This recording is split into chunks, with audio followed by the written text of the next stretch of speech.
I want to say to my clothing brand owners, be aware of the tariffs.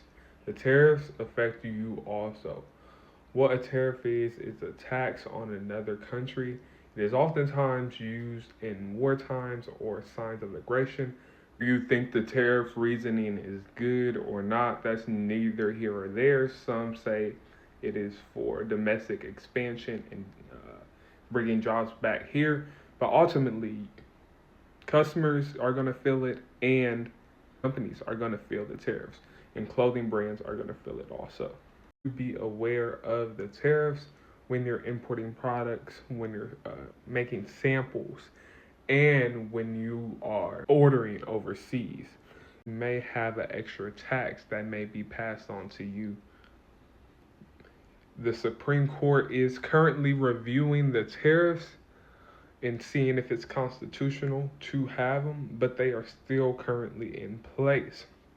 So when you order stuff, you may get a bill. Now that depends on the value of the things you are importing, and the higher the tariffs. Some countries have a higher tariff.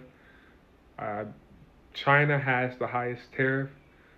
So and you're maybe wondering why do you know so much about tariffs? I'm Taiwan Huey. I'm a digital transformation strategist and a supply chain strategist. I'm graduating with a supply chain management degree this spring, but I also run a clothing brand and I'm dealing with importing.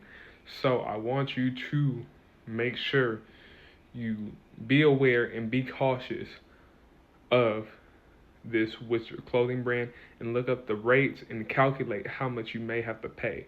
And oftentimes with tariffs, what consumers and what retailers normally do is they raise their prices and pass that cost on to the customer.